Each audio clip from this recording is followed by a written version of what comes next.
if we could give you an extra 10 years on your life that was really healthy, what would you do with it? So, because it's all good to live for longer, but why do you want to live for longer? What, to dominate the real estate market and own more Porsches and a super yacht, Or do you want to make a difference to the world? Welcome to the Bucket List Life Podcast with Trav Bell, the world's #1 bucket list expert. Bucket List Life's mission is to help you get off the treadmill, stop Groundhog Days, hack your habits, and live a regret-free life. Because we know life's way too short not to live your bucket list life. So please welcome your host, Trav Bell, the Bucket List Guy. Hey Bucket Listers, welcome to another episode of the Bucket List Life podcast. I'm your host, Trav Bell, the Bucket List Guy, and I'm here with the one and only Trevor Hendy. How are you, Trev? Good, thanks, Trav. So we've got Trav and Trev today. Trev and Trev. Mate, and I'm going to take it way back to start off with. So I grew up here in Ocean Grove, always been a surfer, swimmer, surf lifesaver. Did my first Ironman at age 12, and my old man was a clubby. And for our overseas listeners, this all might be a little bit foreign, especially our American audience. So we'll unpack it in a second. But I grew up as a nipper down here, and then got into Ironman racing, swimming, board paddling, the whole bit. And I competed against you. There was you and all the rest of the Queensland guys and some of the New South guys in Ironman racing, and there was me right at the back. So the link between Trav and Trev is, I'm just going to get this brag out of the way. I was the under 18 junior Ironman champion of Victoria, and so it was pretty intimidating being around you at that point in time and competing against you at nationals and stuff. Is it right? 6-time Ironman champion? Yeah, 6-time Australian Ironman champion, 4 times world. They were on every second year, so I loved winning those because you could relax for 2 years. So did you grow up at Surfers Paradise? Yeah, I was born in Melbourne, actually, Trav. Born in Melbourne. Hello. Yeah. Family, father packed us up into a truck and a caravan at 3 years of age. Mum, dad, me, my 5-year-old sister, and we traveled around Australia for 2 and a bit years, and we settled on the Gold Coast, which was his second choice. He wanted to settle at Port Hedland, thought it was going to really go ahead, and we stayed there. Said, in a week or so, we'll head back and pack up the stuff out of storage, and we'll come back to Port Hedland. Bev, it's going to be great opportunities. And it started raining, didn't stop for like 2 weeks, and just flooded the whole place and mud everywhere. And as soon as we could get out of there, he did. And he's like, we're not going there. All right, second choice, Gold Coast. So it was like a divine intervention. Wow. What could have been, hey? Yeah. So grew up on the Gold Coast, mate. But funny for the listeners that aren't from here, our Ironman in Australia, it's actually the original Ironman that came from California. It was the original. Just on that, can you explain what an Iron, because everyone thinks Ironman triathlon, swim, bike, run. Yeah. But what's an Ironman in terms of surf lifesaving? Yeah. So in 1966, 65 or 66, an Australian team went over to the US to verse the US lifeguards. So it's basically, we're talking about the lifesavers in Australia, which are voluntary. It's 177,000 volunteer members in Australia, which is the biggest of its type in the world. So it's a big organization with a lot of families, a lot of kids come up through what we call the nipper movement, which is the junior surf lifesavers, as you did, as I did. And you become a lifesaver, you get your bronze medallion, you can patrol the beach, and you're a bronzed Aussie. You're on the beach, sitting in the tower, looking over the beach and looking after everybody. But within the movement, the humanitarian movement of lifesaving, which is voluntary, we've got this surf sports section of beach sprints and beach flags and board paddling, ski paddling, running, swimming, Ironman, boats, all this sort of stuff that is all basically originally around rescue techniques. So anyway, Australian team goes to the US and they race the US, and the US say, well, we're going to put this one event on called the Ironman that we do over here. So the US lifeguards were doing, don't know when it started, but they called it the Ironman. And what it was a swim leg, which you would swim out to rescue someone normally. So it's a swim leg. It's a board leg. And then instead of a ski leg, we had these big open ocean racing skis or kayaks. They had dories, which was this one-person boat that you sat in, you faced backwards, and you rowed out with 2 oars out through the break, pull someone into the dory, and then row back in. So it's a pretty slow, terrible piece of rescue equipment if there was any swell. So the Australians raced them at that and were like, wow, this is really cool. So they came home and they created the Australian version of the Ironman race, which instead of swimboard dory was swimboard ski with a run leg in between. So up until about 1980, 81 or something like that, Australian Surf Lifesaving owned the patent on the name or the copyright on the name Ironman.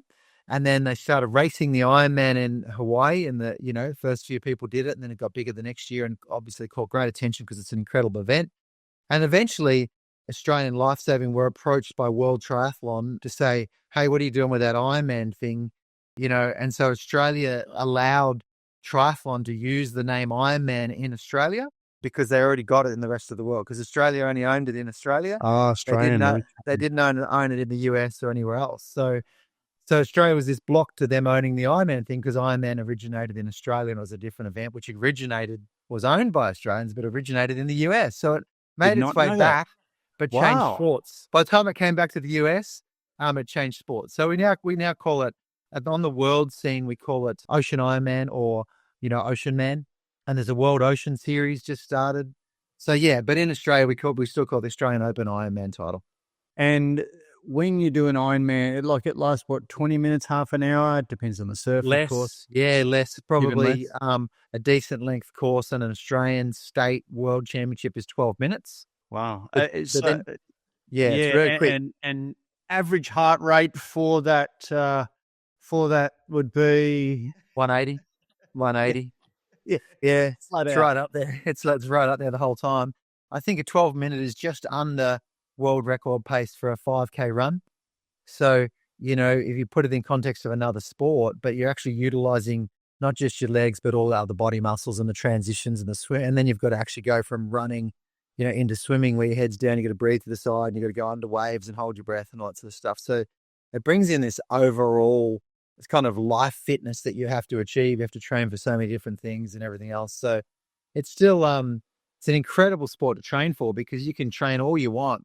But by the way, the championship races are 12 minutes, but when you go into a professional series, you might have 3 or 4 12-minutes in the day, or you might have a 2-hour race or an hour race or, different forms of the race that changes into its longer form. And the longest one is the Coolangatta Gold, which was created for the movie, The Coolangatta Gold, and it's a 4-hour race. And Ali Day, who's lucky enough to be a mentor of, and he's coached by Zane Hamill at our club, Surfers Paradise. Ali is, he just won his 10th title, which is ridiculous to win a 4-hour race 10 times. Now, did you win the Coolangatta Gold? No, never raced it. Never got. So when we really? No, when we raced the Uncle Toby series, we had 3 times the Uncle Toby series put on a version called the Gold Coast Gold. I got to race that once my first year when I was pretty young. I got third to Guy Leach and Craig Riggington. And then the second time around, I had pneumonia and glandular fever when it was on. And the third time, I'd already switched to kayak paddling. And I was sort of led with Scott Reeves to the other end of the race. And then I died in the arse and pulled out on the way back. So, but that was not the Coolangatta Gold. That was our version of it. So we weren't allowed to race in the Coolangatta Gold at that stage. So when they started putting it back on every year, that was after I'd finished. So it's an interesting thing missing from my record because I ended up winning some 2-hour races and I won a lot of the short course races. And as I got older, obviously I would have been better suited, but I would have loved, in all honesty, I would have loved to have had a crack at it when I was I remember that one that Leachy won, right? Yep. Was that the first one or the first kind of Uncle Toby's one or the Coolangatta Gold one? It was the first Uncle Toby's one, and it was that is burnt into my mind. I rewatched that so many times. So inspirational. He buried himself, and I mean, you all did, and he finished basically in the dark, and he had these eyes that just looked like possums in the spotlight. He had this intense look on his face, and what was funny about that was I was pretty young and hadn't really got right on the endurance stuff, but I got this new set of paddles. Dwayne Tyes and I were these propeller paddles that, the now the blades that paddle around the world. Before that, they came from kayaking in Europe, sprint kayaking. And before that, we had these flat paddles, and we switched to them about 6 weeks before. But in that last 6 weeks, and I thought, yeah, I can manage this. And they were huge. Like now, if you tried to paddle them, you'd be like kidding yourself, like they were massive kayak blades. But in the last 6 weeks, we never got a proper headwind for any run-throughs that we did for the course. And so I was like, yeah. So we took off in a headwind, and I was right up there just feeling so strong with these things. And then as I got further into it, I was like pulling telegraph poles with aluminium boats on the end of them through the water. And so I got to the other end of the ski leg, which I'd been going pretty well at, but I got to the other 36K or something, or what is that? 23 Ks. 23, sorry. Yeah. From Surfers Paradise to Coolangatta to start off with. Yeah, that's right. And then I got to the other end. I was already 10 minutes behind, and but not just 10 minutes, but hurting, like just scraped in to get to the other end, like paddling into the headwind. And then on the whole way back, I think Leachy ended up beating Rideau by 4.5 minutes, who beat me by 4.5 minutes. So I actually clawed back a minute on the way back. So I always had that in the back of my mind. It'd be great if we got to race each other and I was a bit more mature and dealt with it, because I know the run, swim, board, run, because I could really run. And so it was funny that it was one of those things that you never completed. I have no part of me that now wishes I did or whatever. I said earlier at the time I wished I did.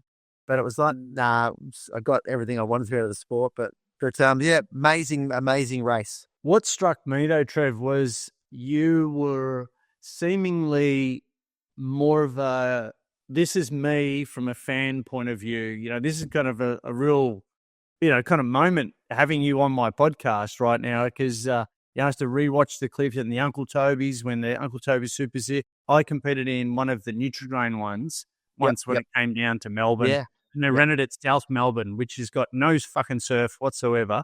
Yeah. And I remember, and cold. Yeah, of a shit. But you struck me, out of all the competitors, that you were more of a waterman, right? You, like, when the surf turned on, like I remember, big Portsea Day, a couple of big Portsea days down here when they did the Uncle Toby Super Series and you dominating down. Like whenever the surf turned on, you were always frothing a lot more, or you adapted a hell of a lot more than a lot of the others. Were you always a waterman? Were you always a surfer? Before we started recording this, you and I were chatting about coaching other people, and life coaching, mentoring, etc. And we said, the funny thing is, the great moment is when you realize you're always coaching yourself at a different stage. People turn up and they reflect back to you, not always what you were 10 years ago. Sometimes they reflect back what you haven't dealt with right now, and you've got to deal with it on the spot. Maybe there's holding on to a bit of stuckness or, a stubbornness or something. And so I love it how coaching these days reveals parts of me that I didn't realize were there. Like coaching is this beautiful opportunity to see myself, and while I'm playing the role of actually helping someone else see themselves, But the reason I say that is because I think that aspect of me that loved the big surf and the waterman aspect, that was a deeper kind of spiritual trait, like a deeper energetic, deeper personality trait of who I really was. I loved the ocean. I feel alive in the ocean. I love nature. I adore being in nature. I love the randomity of the movement of the ocean. And there's a word that's never been said on this podcast. Randomity. Yeah, randomity. Cool. I'm glad I've introduced that one to you, mate. I reckon they'll get used a bit more. The randomity of the ocean, because what's it saying is it's like it's alive, it's moving, it's changing. So what was that reflecting back to me was that if I loved that, then I was loving that part in myself, the part that could move and change. And I didn't really love beating people. I didn't love that. My ego and the part of me that was in fear of getting the lion's share of the resource. Because if you won, you got all the sponsorships and you got all the attention and the drink card and the girls or whatever else. But so the ego wanted that, but the real I, like the bigger I, not the little I, the capital I really loved beating people. I loved seeing my mates win. I loved winning with people. I loved sharing the journey with Guy Leach, Craig Riddington, Dwayne Tyers, Grant Kenny. Those 5 of us were really, really close, and we would do anything for each other. But then you spread it into, Guy Andrews and Jonathan Crowe and Darren and Dean Mercer, who weren't in our series, and because they took the big money offer to stay with the Nutrigrain, and some would say, well, we took the big money to go over, but it's not quite the case. But we, all these guys that came through, Scotty Thompson, Barry Newman, John Robinson, these guys became best mates. Jay Gilbert was like a younger brother to me. So I really did love that part. And I think the ocean, what it did was it meant when the ocean was up and big, it wasn't me versus the other guys. And so I was a happy spirit on those days, whether I knew that or not. I didn't know that consciously. I later got that revealed to me, but I was just like a pig in shit, like I was happy when, it wasn't about the other guy. It was about the waves, because I don't know, I was free. I didn't have to be in a competition with anybody else. I was free. And of course the ego went, yeah, well, I beat him and I was good on the big days and everything else, but that wasn't the real me. It was more like, I just love feeling as though this amazing force is going to test me today. And I'm going to see if I can not go up against it, but go with it. I'm going to see if I can learn from it and follow it, And on that, I've heard your name come out of Kelly Slater's mouth a few times too. You guys are mates, and you're probably his toe partner when he comes for a... Yes. Is something just, like the rest of them, chase the globe and look for good swells? Like you two are buddies and surfing mates? Yeah, 100%. We met in the mid-90s, mid-late 90s. On the set of, was that on the set of Baywatch, mate, or? No. Well, funnily enough, I just had... We'll circle back to that.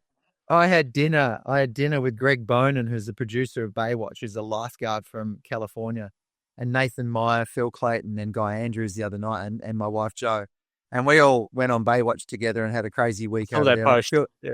We filmed another show with a mate of mine, Dave Simons, that was hilarious as well afterwards, with Pam and Lou Ferrigno, the Incredible Hulk, and a bunch of different things. But had this crazy 2 weeks in Hollywood, and a week of it was on Baywatch. And Greg just came over the other night from LA, and we all had dinner together here on the Gold Coast. And it was so beautiful. It was like catching up with an old mate, because we had this incredible experience. But what was funny was I was on Baywatch on the set one evening. We're about to film some nighttime stuff, and I was standing talking to Pamela Anderson and I think it was Donna DeRico, or I can't remember who it was.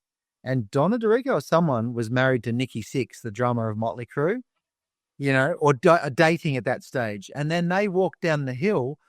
So Nikki Sixx was bringing Tommy Lee down to meet Pamela Anderson, and that's when they met. I was standing right there, and I shook hands while Pamela said, "Oh, hello," and they were all going out together afterwards or whatever. And that was when she went to Mexico, and he followed her down there. They got married, and at the exact time, didn't they make a home movie when they were down there? Was that? I won't comment on any of that. Don't know anything about that, but what I do know, and just being not so flippant with this story, is at the time she was dating Kelly. There you go. Kelly and I had met, and then years later, and I got photos of Pam and all that sort of stuff. And years later, Kelly and I met, became great mates. And then I just posted this picture because Greg shared it with me of me with Pamela. I posted this picture, and then Kelly, sent it to me straight away with a hug, like, pretty funny. But we did meet, and we're kind of like brothers he's like a younger brother to me. And I'd always watched him, and I felt like I was meant to be in his world, and vice versa somehow. And we ended up connecting and had this crazy journey of mates and toe partners, but also, and then was in his corner right through when he came back on the world tour and won the last 5 titles after he retired. I was in his corner through those discussions and those times, and as a life coach myself, helping him through that sort of stuff. And the crazy thing about it was when we did meet, it was the first time I could speak to somebody about this feeling I used to have when I'd be swimming and I'd be in the middle of the pack or somewhere near the front or somewhere at the front or third or whatever. And I'd get this you got to go your own way song in my head. And I'd feel like I had to swim to the left or swim to the right. And I'd have to speed up or slow down. And I wouldn't even look. I'd just get this feeling there was this wave coming. And I knew that I had to match the pace. There was an intuitive vibe or rhythm inside of me that if I went harder than that, which would be like too much force, or slower than that, which was too lazy and too, not taking responsibility. If I matched that pace exactly, this rhythm would happen and I'd be in the moment. I'd feel this effortless effort. And all of a sudden I'd go, here it is. And I'd feel my feet lift up and I'd catch the wave. And then, of course, I would be oblivious to what was being said on the commentary. But on the commentary, they'd be saying, oh, Trevor's swum to the left or to the right. That's a bit of a gamble, blah, blah, and, oh, the waves come, oh, they had their chance. He's got it. He's going to win it, all that sort of stuff. And so that was externally what was happening was this guy looks like a freak. He just keeps being in the right place at the right time. And he's got every answer, and what internally was happening was I was falling in love with the moment and finding this little communication from some source that would say, it was just like, it felt like a natural rhythm. And when I get into it, I feel incredible. Yeah, it's so intuitive. And you race like that, I remember watching and be like, you've gone right angles, you've gone on, and there's just catch this little bump and catch a random swell. It's like, where did that come from? And I dare say that's the intuitive nature of being a waterman, and to use a blanket term. And yeah, you share that with Kelly, I dare say. Yeah, well, that was the in tuned in with the ocean part of it. That if you love something, you're more tuned in with it. So loving the ocean would open me to it. And then I'd get these cues and messages that are more non-physical, non-verbal, just our feelings and hunches. And then I'd swim down under the water. I'm going left and I'd find a little bit of water moving out, but it'd be moving out maybe 45-degree angle. And I'd tap into it and then all this other water would join it. And I'd get out the back and I'd be way in front because I've gone some strange way and found some water that no one could see. So that feeling, I'd started to shift and kind of probably confront the part of me that was full of shit and was egotistical and all that. And I was on that journey after my racing where I was like, whoa, you become a bit of a tool, like a bit of a tosser. You think you're great, And I was confronting that persona that had built up. And I was learning about that when Kelly and I came together and I started working with him. And what he did was he brought back to me the part of the ocean that he was so in tune. And so when I would talk to him about it, he would have complete understanding and light. And so he felt understood for the first time about him sitting there with 10 minutes to go and eating a 9.4 or whatever. And every wave he'd go, no, that's not it. No, that's not the one. That's not the one. And he wasn't looking at it like a canvas. Can I paint a 9.5 on there? He was kind of like getting a few, he was both seeing it and feeling it. Yeah. And he'd get wait, and he'd be counting down. It's like 30 seconds to go, 20, and they're freaking out in the commentary and on the beach, and 20 seconds to go, paddle this way, and he'd paddle over, and then he'd come over the wave, and there'd be that one, and 8, 7, 6, 5, and he'd stand up as the buzzer would go off, and he'd surf the wave, freakishly. And why did he surf the wave freakishly? Because he already confronted losing the heat for the last 10 minutes that he didn't take the wave. He didn't fall off the wave because that was his wave. He was waiting for that wave.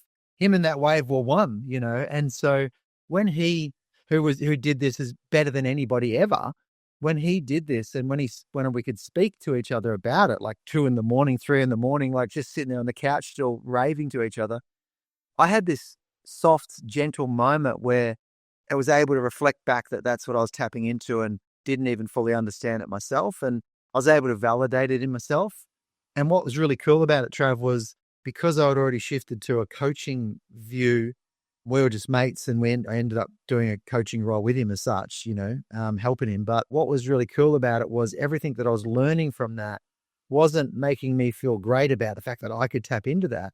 It was making me realize that how everybody has that in their world in a different way. So I got it given back to me by Cal when I needed to see it for the way I could give it a service, to go, no. If you're in love with something, if you're passionate, if you're enthusiastic, if you're still and you're open to it, doors will appear where there are only walls for others. And I've done, my great teacher used to say he's done 10,000 hours of one-on-one work. And I can now say that, and I can say quite comfortably that happens over and over again. People come with a block and they find their own answer and they tap back into their passion, and the door opens where there was a wall before, and their flow fires up. And the greatest thing about that is not that I'm in flow, is to recognize that I can create flow, that I'm not a victim, that I'm actually powerful in a way that I can influence the world around me, and I can actually create a synergy and a synchronicity that life can be magical. that's the way I see it. And that's what I got, reflected back from Kel. So I'm so grateful for that friendship as well. Yeah, that's amazing, man. Like, and the best way to describe that to non-surfers is just this sixth, seventh sense of intuitiveness about reading the ocean. And let's transition. What did Deepak Chopra said? There's 52 sixth sense. How many sixth senses are? There's 52 of them. Oh, God. Yeah, we'll call it seventh, eighth, ninth, 10th. Yeah, so we'll tap into that. We'll tap into half a dozen. It'll be great. Yeah. And if anyone who knows Kelly Slater knows that he's got like 10 cents. Yeah, he's just, there's a level of understanding from the transition from going win at all costs to win on all levels. Unpack that. Yeah, it's funny when you ask me that question because it kind of makes me go still straight away. Is that transition is something that I plucked out of somewhere at one stage. I was working with. Take a bit, like to come out of the competitive environment that you were, like you're doing the life coaching everything now, but we are years on since the heyday, right? Yeah. I began the awakening in 1993, 1994, and I sort of completed the awakening out of sport in about 98, but raced a couple more times as a retired person and won a couple of times from just pure freedom, not from training. And so I visited it a couple of times, including winning with my son in 2016, a Australian title in board rescue and stuff, So yes, it took a while to get out, but I worked with some amazing people that some have passed and others don't work in this field anymore. They've just moved on to just living a quiet life. But they worked with me very fast to get out of this illusion that if I win, everything will be better. As soon as you think if I win, everything will be better, then you're going to naturally tend towards winning at all costs because the winner gets the spoils, that whole belief and viewpoint. And so at a competitive level, I'm kind of like I'm fighting for resources, as I said before, but that resource could be respect, could be love, could be people being grateful and thankful for me. It could, it could be adoration. It could be, these days it would be followers. Back then we didn't have social media. So it was ratings on TV. It was sponsorships. It was awards. It was all this other stuff. Reputation, So what happened was that part of me that was caught in the illusion that I needed those things to be successful stopped me from actually seeing the reason why I was chasing that was because I felt small, down low, down below, inside of me. From a very young age, I felt small and bullied and belittled. I didn't feel enough. I didn't feel good enough. I didn't feel, absolutely. I didn't feel I measured up. I felt an insecure, skinny little kid. I felt I didn't have, I wanted to be like my father who had his dream wife and his dream life, and I'm like looking at me going, I'm not very popular. The girls are walking away from me, like I'm not going to get the dream wife and the dream life because as a kid, I've got nothing going for me. And the kids that were kind of almost a bit devilish, the ones that mucked around in class and had the abs and they'd gone through puberty like 3 years before me, the man-childs, they seemed to be getting all the attention from the girls. And so I was like a bow and arrow that the string's getting pulled further and further back, So when I was going to finally let go of that string and come out, I was really going to come out. But there was insecurity building and the thought that I need to add all these feelings to myself of superiority like they seem to have for me to feel like as if I can squash this feeling of inferiority, to measure up. So it was a deep psychological thing that was going on. You could call it vibrational, you could call it spiritual, you could call it emotional, certainly psychological. And there was a self being born, a false self. And so in other words, I didn't feel good enough as myself to be loved, to be liked, to be included, really basic things, But if I win, they will not only they'll love, like, include me, they'll ask me where we're going. Because that's what I saw being played out in the world. The alpha male, the young alpha male in the club, he called the shots. And when we came in from the surf and when we went for a thick shake, like it was like he had all the power. Let's pause on that for a moment. The power. He had the power, the seeming power. The power to influence it so he wasn't in any pain and I was in a lot, So I didn't feel good enough. And then I thought, well, I have to become all these things. And look, I'm good in the ocean.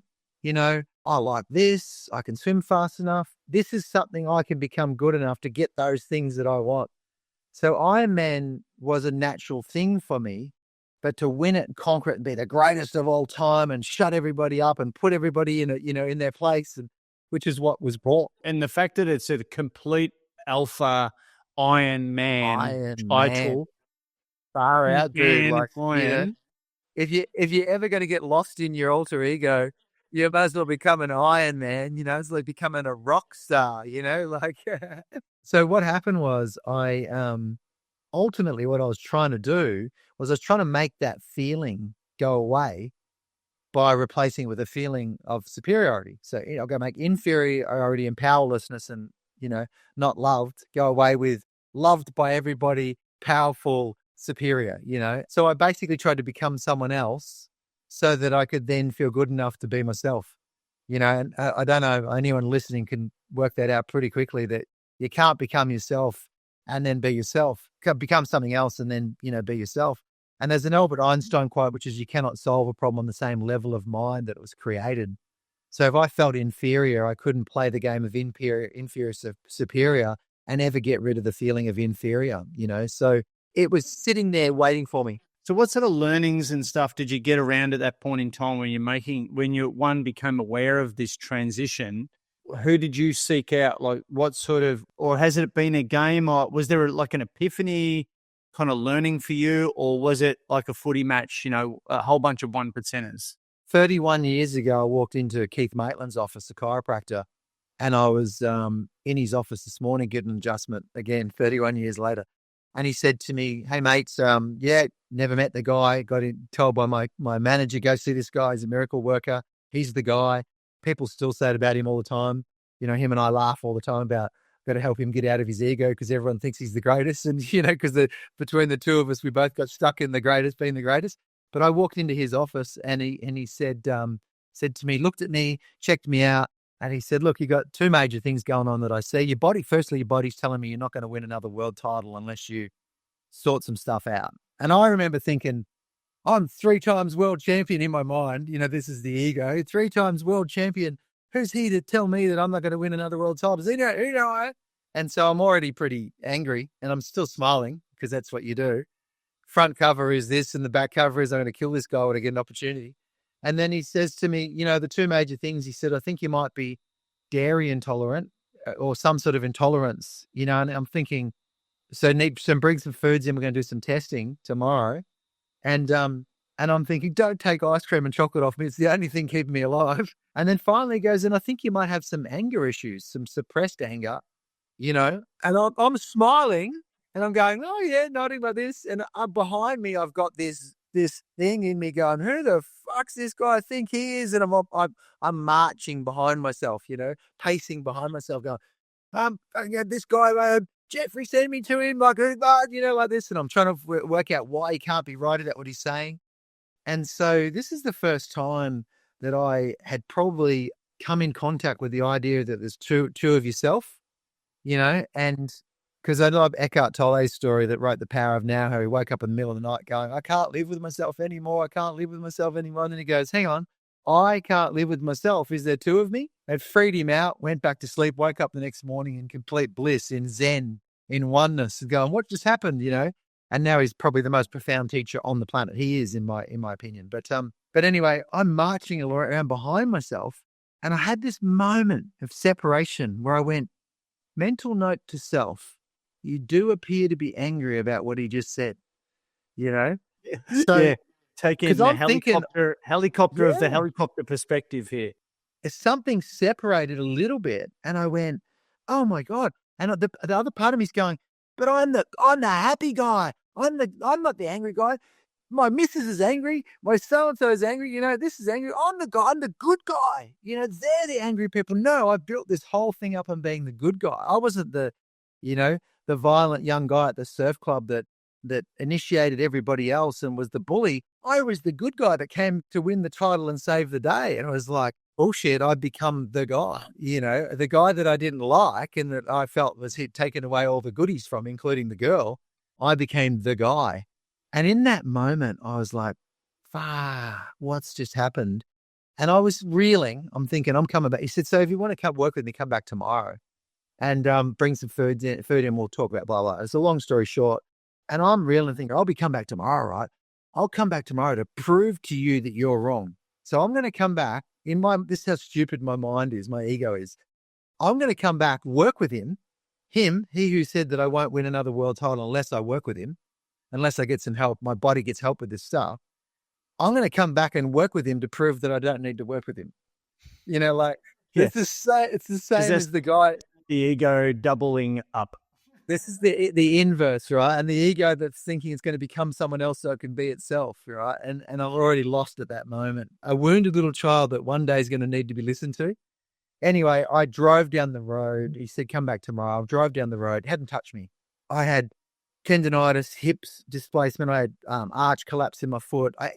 Antibiotics, anti-inflammatories, icing, just a whole time. And I'm driving down the road and I'm driving up over Burley Hill about 1.5 kilometers away, 2 k's away. And I'm driving and I'm like, I'm angry. And I'm like, my arms are moving while I'm driving because I'm shaking and I'm going, hey, Val, does he think you? Does he think, da, da, da, da. I'm like, the ego is just fully running. And then I go, and I shake my shoulder, my right shoulder forward. And for those that are listening, you can't see it. I'm shaking my shoulder forward and my shoulder didn't hurt. And I moved my lower back and my lower back and my hip didn't hurt. And I flexed my foot on the accelerator pedal and that didn't hurt. I'm like, I'm not in any pain. And then I go, that's what I went to him for, to deal with the pain. And he hasn't touched me. And I go, hang on, but he didn't touch me. And then this voice, the same voice that used to say, you got to go your own way, go your own way. The same voice goes to me, he told you the truth. And I just went, Trav, I just separated. It was beginning when he said anger and it just went pop. And I can picture it. I can feel it now. My hands get all silky and soft when I recall the story. I drove over Burley Hill and there's forest on either side. And all of a sudden the trees went, woo, so 3D. I could feel everything. There was gaps between everything. It was space. It wasn't just a big flat thing that I was just judging and, there's the road. And I had felt this stillness and I'm like, and I went, oh my God, I've been in pain since I can't remember, since I was a young guy. And I was like, since I was 13 or 14 and decided I needed to win to be the guy, and I drove down the hill and I had my own little version of separation. I didn't understand it. I just felt it, experienced it. And I went, what did he do to me? What did he do? What has he done?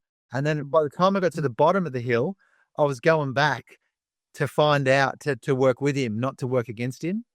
And he took me down a journey and then he introduced me to someone else who took me into coursework, into healing work. And I cleared all these bunch of different things. And so it cleared very fast because it got down to the central thing. I wasn't setting goals and I wasn't trying to be a better person and I wasn't going anger management. I was finding out why I was angry in the first place. And I was finding out why I felt, disenchanted and why I felt so separate from the world because I thought I wasn't good enough as I was. The gentle, sensitive me was a problem and a mistake and an abomination that needs to be shut off. So as soon as I let that back out, my body started to balance. I came back the next year working with Keith. We had 10 international level races, top level races, including the Uncle Toby's world title, Australian title, etc.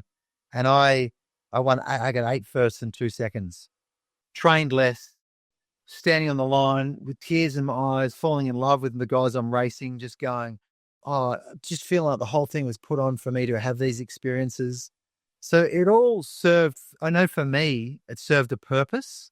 And the original question, shifting from win at all costs to win on all levels, I heard Donald Trump talking about the other day about doing the weave and finding your way back to the answer, finding my way back to the answer to the question is, through that realization, I ultimately realized that the whole thing existed for me to know who I really was. So yes, I had to lose. It wasn't, I lost myself and then I got myself back. I was like, I had to lose myself and experience what it was like to play from power over, win at all costs. I had to experience that fully to compassionately, open-heartedly let it go and be there with love and understanding for anyone else who's in the same journey. Not, you got to stop doing that, not make it bad or wrong or whatever else, is to help people comfortably confront their own ego. And so someone else had to show me that. And then as the ego broke away, I was able to see that I was humble pie, Trav. Like, I ate So much humble pie. I was full for a bloody long time. Other things and I we still got eat it. though, like the ego, you hear, especially in the personal development circles, life coaching sort of circles that we play in, people having an ego death. Yeah. And people will do it in a variety of different ways. A lot of people I hear lately are doing it through plant medicine, experiences and ceremonies, journeys. But whatever it is, I mean, does that sort of, the ego death, it sounds pretty full on, but is that kind of what you experience? What, is that a way to encapsulate it, or do you have another way to explain it? Well, yeah, that's a great way of encapsulating it, but let's explain it a little bit. Look, I love the fact that, I found it fascinating, Robert F. Kennedy Jr., who I became mates with through the COVID period, and he's incredibly generous man, like fascinating to talk to him just straight up about his life and his family's life. And he's actually in good nick. Yeah, and their pursuit of truth, the family, the Kennedys' pursuit of truth and what the price they paid for it, Yeah.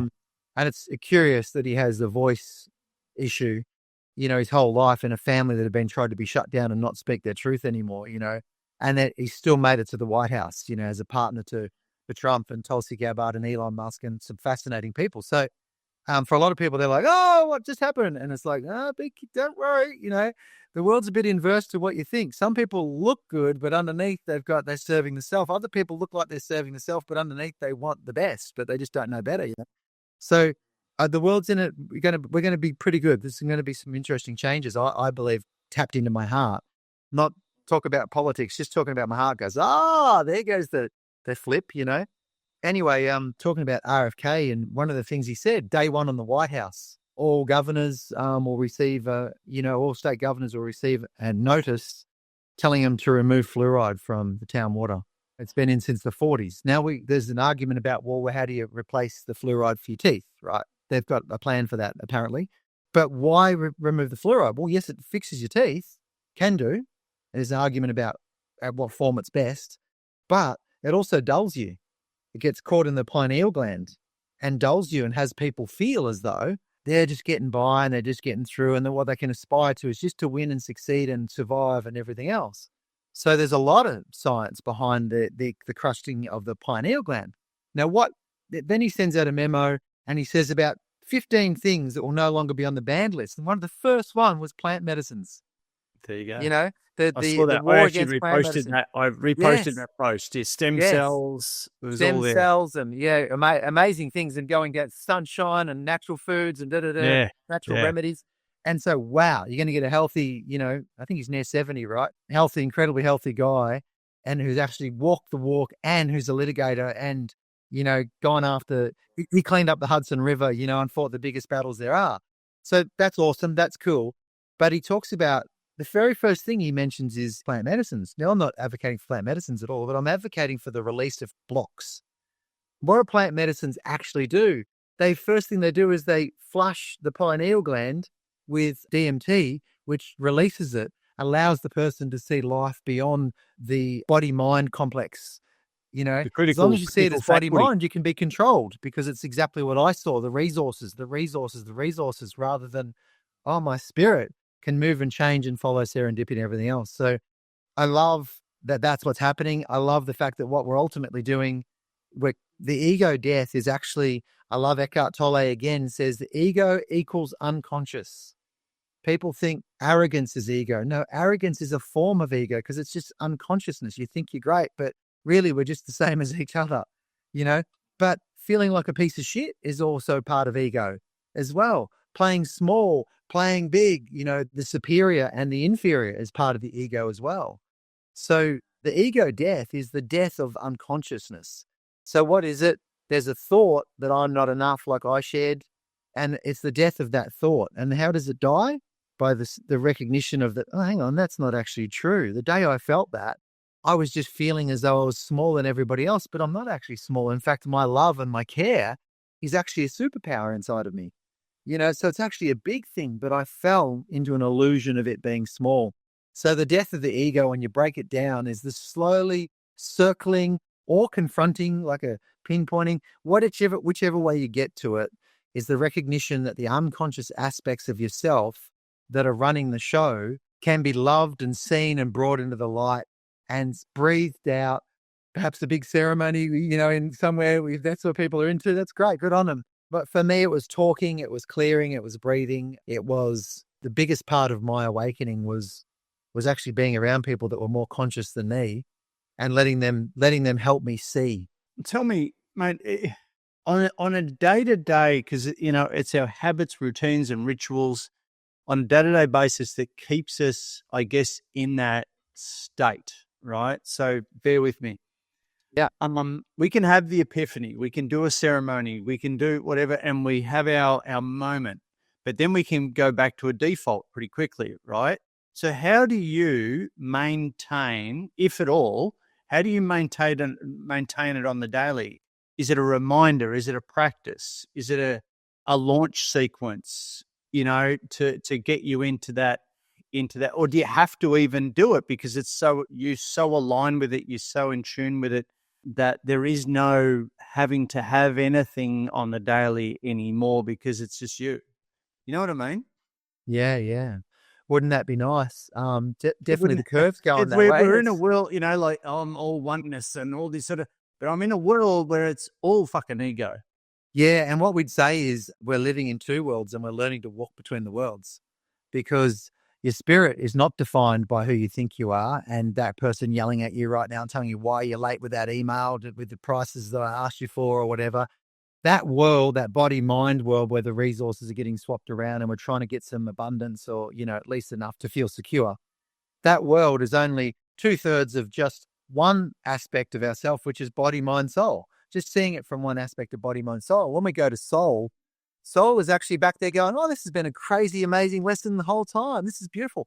We just did a breath retreat in Victoria. Kane Johnson, ex-AFL legend, Mark Kluwer, he was a Wim Hof legend, and myself, and the three of us are great partners, and we run these retreats. And it's called Breath and Breakthrough, and we're in central Victorian Highlands most of the year, but we travel around as well.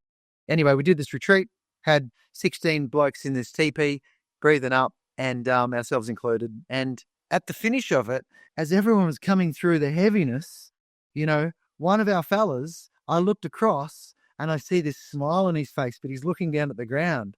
And I look and I tune in, I can feel him, and he's realized it's all bullshit. He's realized, oh my God, even the heaviness that I've just healed and I feel loved and I feel looked after, he's realized that it's all actually just relative to a level. And he's like, oh my God, this is bullshit.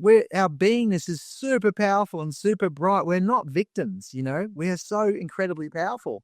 And so that's our beingness. That doesn't mean at a soul level, that's our spirit. At a soul level, we're a bit tangled, but this where the soul meets the spirit, it's like it's infinite, and quantum science tells us this. And Einstein was exploring this, and he said all great discoveries begin at the point that science and mathematics can go no further. Because he was like, hey, the great stuff goes beyond where you can measure. Anyway, I'm sitting there and I'm looking over and people are sort of sitting there and we've got some nice integration music and people feel the depth of crying. And I'm looking and I'm thinking, he's thinking, oh, fuck, surely I'm not allowed to feel this. Like, I feel like this is hilarious. This is, and he was bawling his eyes out through the middle of this process. And then he's just like popped all the way out of this illusion that we're separate from what we need. We're separate from our answers. We're separate from our love. Anyway, I'm looking over at him and I'm waiting to catch his eye. And he can feel me looking at him. I could feel him not wanting to look up. And he looks up and I look at him and I kind of smile at him, like lift my eyes a little bit, like, signal, hey, mate, what you feeling over there? And he snickers. And then I start laughing and that breaks him. He starts laughing and he laughs hysterically. And then he starts a bit and then he realizes he's allowed to laugh and he starts laughing and he's hysterical, like laughing like someone, a cackling maniac, but with pure joy, just joy. And he's freeing out of the drama of the world and all the things and all the heaviness and all the stories and all the history. And he's freeing out. And as he's freeing out, I'm looking at him and I'm laughing with him so he can keep going. I'm encouraging him, just keep going. And then one by one, different people around the room start giggling. And then they start feeling and laughing. And the reason I tell the story is because from the level of, do we need to do it every day? we need to start from allowing the possibility that at a quantum level, our beingness is part of spirit. It's part of oneness. The great truth is we are co-creator of this reality. Unfortunately, we're not a conscious co-creator at the moment. We're co-creating through our arguments, our grudges, our bitterness, our disillusionment, our fears, our upsets. So some of it's victimy, some of it's controlling, some of it's fuck you, never again will I go down that path. Some of it's, oh, well, just block it down. I'll get on with it and I'll be positive on the surface. All these things, every time we make a decision like that, we take what is this creativity that our consciousness has unbridled access to, that we are like an orchestrator of consciousness. And we don't know this. And all the great yogis have told us forever, and the great teachings have told us forever. And if you have an ayahuasca experience, you might see it. Or if you have a deep breath experience, you might see it. Or if you have a deep meditation, you might see it. Or a counseling session, you might pop into it. But the great truth is that not only are we one with everything, but we are literally learning to be a conscious co-creator of this experience we're having here. And how does that simply start? By walking in a room and not dropping into the frequency and the vibration that's in the room. If everyone's depressed, can we walk in, be with the depression, not fight it, but come in and go, how is everybody? And put your hand on a few shoulders and give a couple of hugs out and say, oh, it's this thing just happened. It's okay. That's all right. Thank you for telling me. How are you feeling about it? We just need to make space and create environment for things to change rather than in the external, getting them caught in groups and on the planet, on the internal, getting them caught inside of us. So ultimately, and by the way, Nikola Tesla, who Einstein said was the smartest man on earth, Nikola Tesla said, if you want to understand the secrets of the universe, think in terms of energy, frequency, and vibration. So everything is energy, and it's ordered by the way it vibrates at different frequencies. So I'm looking at a screen right here. The glass on that screen, the matter that makes up that glass is vibrating at the same frequency. We're talking about a concept, and as we're talking about it, there's agreement from both of us, and there's a little sense of discovery. So there's an energy flowing between the two of us that's vibrating at the same frequency. And as we move through it, there's a love coming in and a connection and like a mateship. It's like, well, this is just cool to talk about this shit, so everything's, whether it's emotional, unseen, quite quantum, like the spirit that's happening between us, the people that are listening, or whether it's the desk, or whether it's the rain falling that suddenly makes you feel a bit freer and lighter after it's too much sunshine or too much heat. This stuff's vibrating at different frequencies. So the long answer is, made short right at the finish here, is that every day I wake up, I'm fortunate to be at the place because I've taken responsibility for a long time now for what I bring into the world as best I can. That's interesting. And oh my God, how many times have I screwed up? 1,000 times. Don't think any of this is coming from a place of thinking I've got it sussed. Just from, every day I wake up and I stand still and I go, what energy's coming through me, coming out of me, stuck in me? What energy's coming at me? What energy's going through me? What energy's circling around me? And one of the great realizations when you do free ride out, if you have a moment, a cathartic moment where you free ride out, there's this realization that the physical universe doesn't seem that real, and that every breath I take, depending on what thought I hold or what intention I carry, will breathe out a quantum energy out of me, and it goes out into the world and it circles around, and based on its life force, it'll go for a minute, an hour, a week, a day, a month, and it'll eventually come back. But it'll come back, the way it comes back to me, changed out in the world, will be completely influenced by the way it came out of me in the first place. So this what goes around comes around basically means that every moment we live in our truth, a truth that would set us free, that I share this world with everybody else. This is a co-creation, but it's currently not conscious because I'm not aware of what I'm doing. But if I bring my awareness in moment to moment, I might have a lucid conscious moment where I co-create a helpful wave, not particle science, but wave science, where a helpful wave will come out of me and my wife might feel understood for the first time in 10 years. Or my son might feel loved. Even though I do love him, he might not feel it. And he might feel heard or seen or listened or enough the way he is. So I believe that every day we're getting an opportunity to be a better version of ourselves. And for me, what comes in is not just what I can make a difference with, but also what I haven't dealt with yet. Comes in through other people, sits in myself when I wake up in the morning. It's like, are you going to deal with it today? Are you going to be an ass today? Are you going to think you're in front of everyone today? Or are you going to let that go and drop into the oneness and make a difference to the world? That's my current process. So some days I meditate, some days I swim, sometimes I breathe, some days I pick up a phone to a mate and go, mate, help. Sometimes I just move into helping others and it reflects back, but it's an ongoing journey to be a better, more whole, true version of myself, which is already in there. It's in the blueprint of every human being. They've got all their own answers. We just got to stop being these other versions that we built to survive. Well, I tell you what, this is not where I didn't know we were going to go this deep, mate. I really appreciate you've blown me away.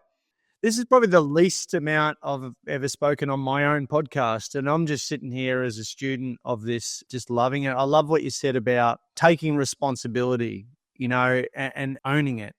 And I mean, I've said this for years. I'm sure you've said it as well. Rather than reacting to the world and, you're proactively choosing how you want to be, with the world, co-creating with the world.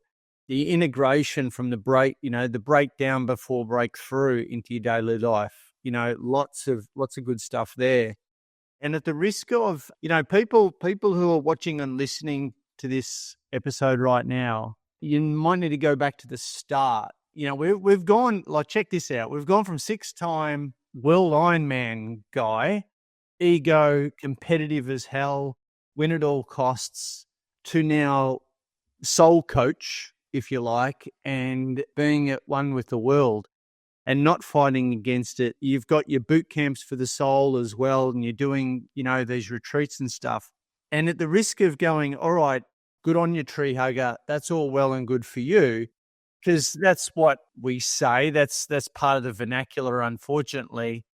I just want you to, come into this episode, rewatch it, like I said, but come into it with a complete, Trevor Hendy was not a tree hugger, all right? And it didn't start off this way. I probably was a closet tree hugger.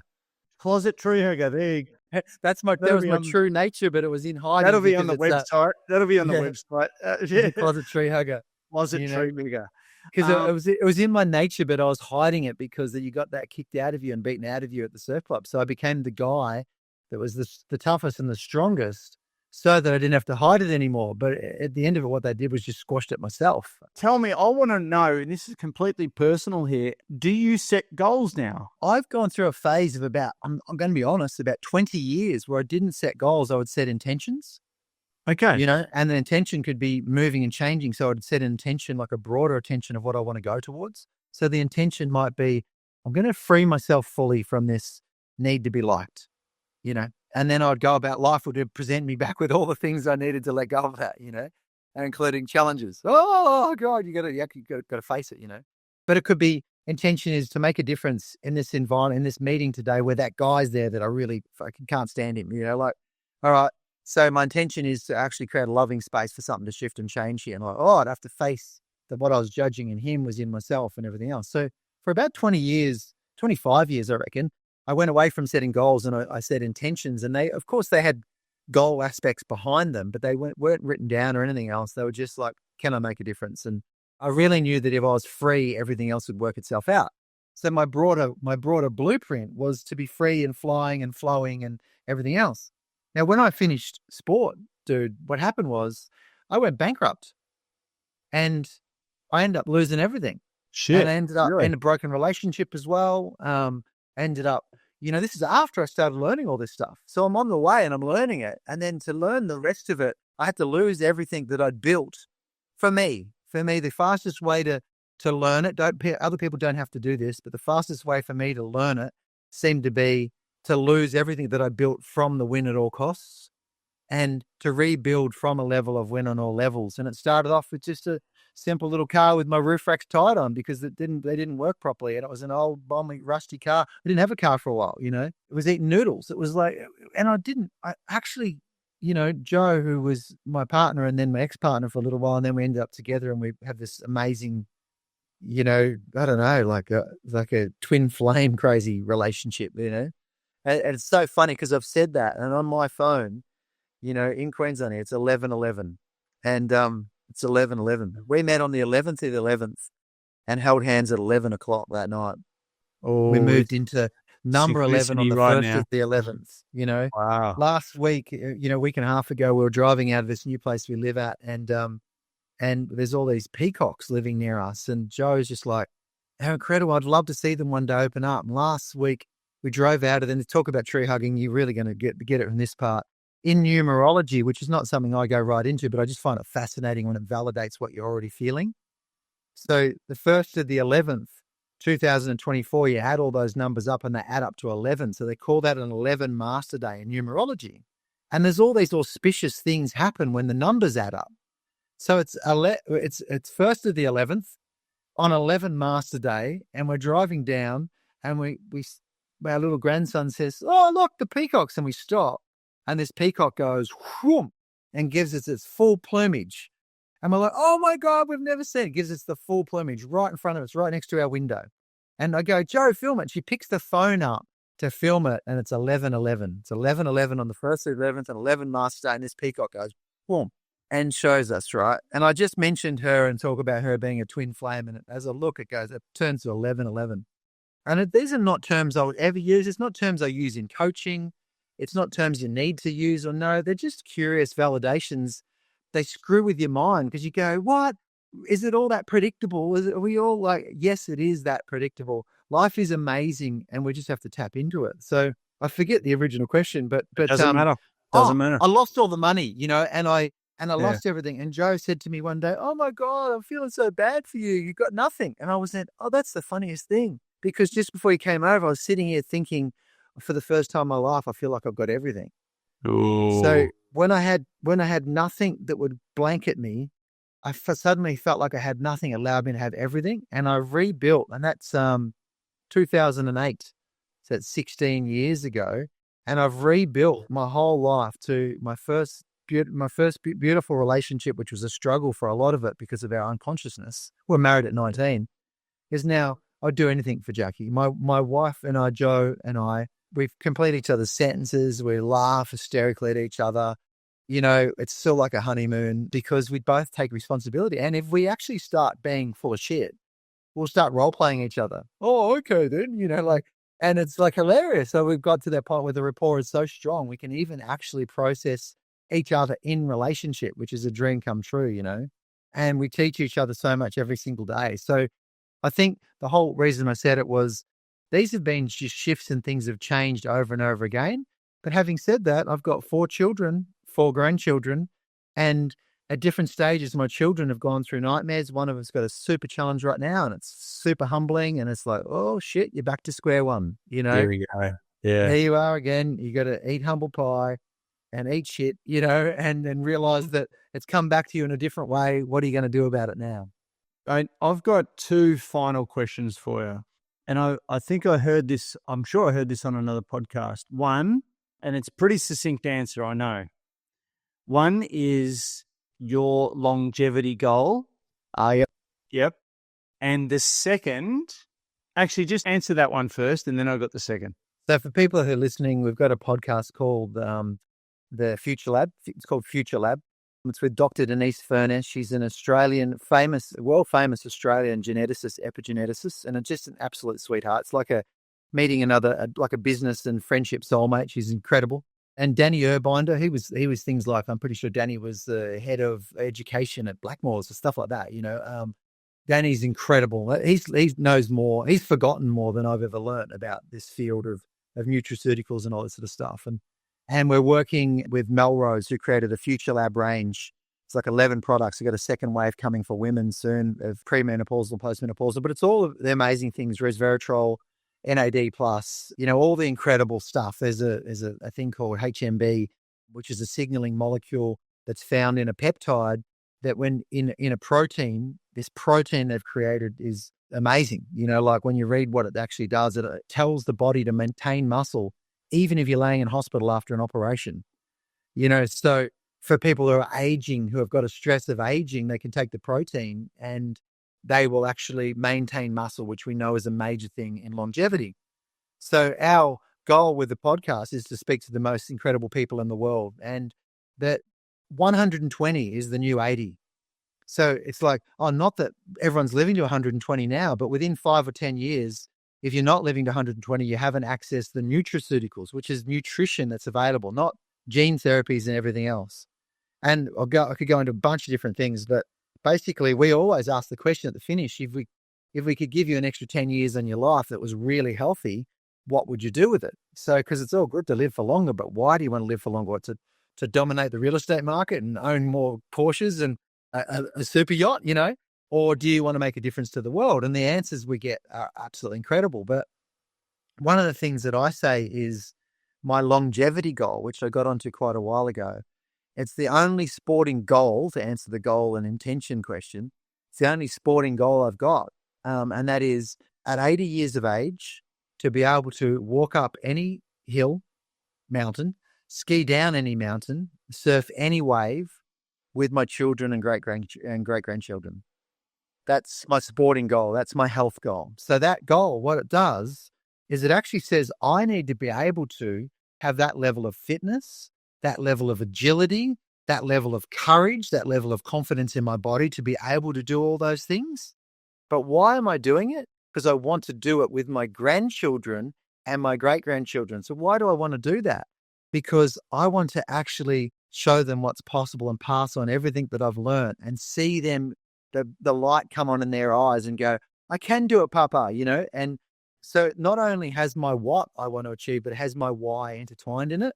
And then all I do, it's my only goal. So all I have to do is go, oh, what do I do this morning? Oh, I'm going to sleep in, or I'm going to run, or I'm going to lift a couple of weights, or I'm going to meditate. Do I want that red wine? Do I want that beer? Well, no. Is that going to get me closer to that 80-year-old goal? No. Do I want that?